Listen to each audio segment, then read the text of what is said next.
Ready to open the hood? UseTool for the tutorials.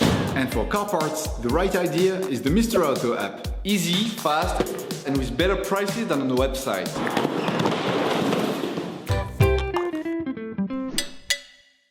You will find the bulk, brake discs and pads used in the video exclusively on the Mr. Auto website and through the link in the description.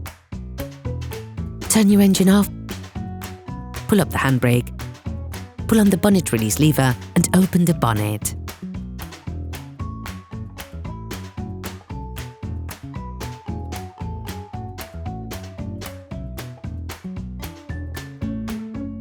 Open the brake fluid reservoir. In order to change the brake discs and pads on your vehicle, you will have to raise the front of the car and take off the wheels. This will provide you with full access to the required area. Loosen the stud bolts on the front wheels, raise the front of the vehicle and put it in the two-axle stands. We strongly suggest watching the tutorial, raising your vehicle safely before carrying out this step. You will then be able to take off the wheels. Don't forget to slide them under the vehicle. Turn the disc outwards, this will facilitate the process. Insert a flathead screwdriver to the outer extremity of the oblong hole located on the front of the brake caliper. Set off using the screwdriver as a lever by pulling it towards you. This will then push the piston in. Don't hesitate to push the screwdriver further in once the space between the pad and the caliper allows. Ensure that you have pushed the piston in as far as possible before moving on to the next operation. Using a flathead screwdriver, lift the holding spring on the pads, then take it out. Make sure you keep a finger on the spring during the operation to avoid it jumping out.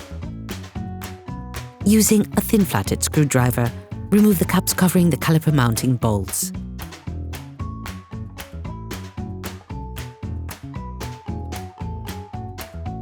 Using a socket wrench, a socket bit and a 7mm Allen bit, undo the two caliper mounting bolts.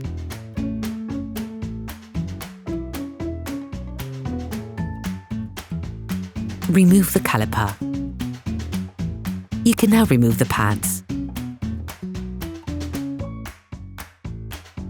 You can now remove the brake caliper and place it on one of the coils of the shock absorbers. Using a wire brush, clean the brake caliper mount around the area where the pads will be placed. This will facilitate their installation. To unblock the disc, insert a thin flathead screwdriver that can slip in between the two sides of the disc. You have to insert it in front of the brake caliper mount so that it butts up against the latter. Using a T30 Torx socket, release the screw that holds the disc. Withdraw the screwdriver.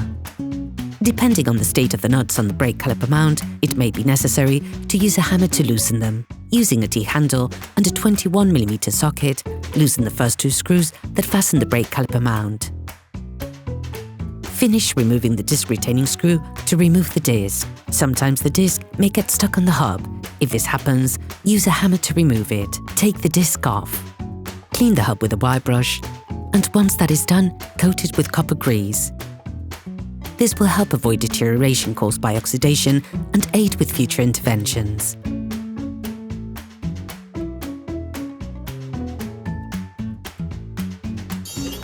Please support us. Subscribe and like the video, that will be really cool. Take the new brake rotor. Before installing the new disc, it is vital to clean it using brake cleaner and paper towels to take off the storage paraffin.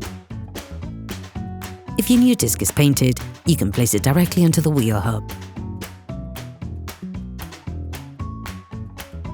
Place the new disc onto the hub and rescrew the fastening screw by hand as much as possible.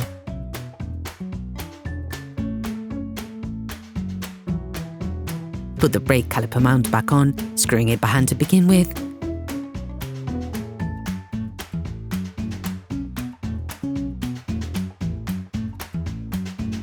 And finish with a socket wrench and a 21mm socket to fix it completely.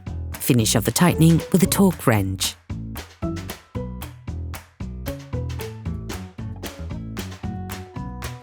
You will find the bulk, parts and products used in the video on the Mr. Auto site and in the link in the description.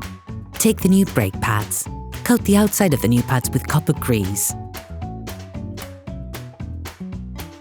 Then, put the pads in place on the piston side of the brake caliper and then the other in the brake caliper mount.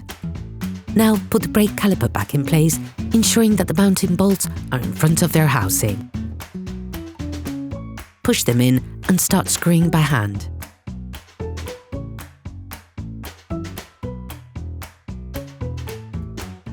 Finish off the tightening with a torque wrench.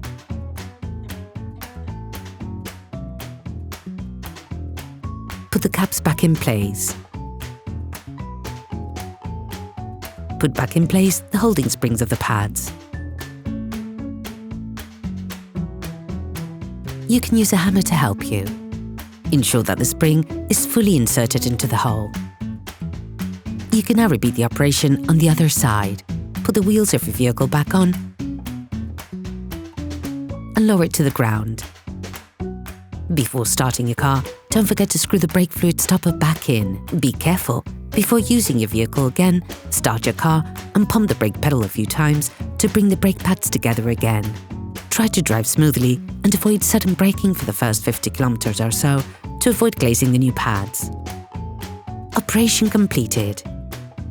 Hello, if this video helped you, like and subscribe.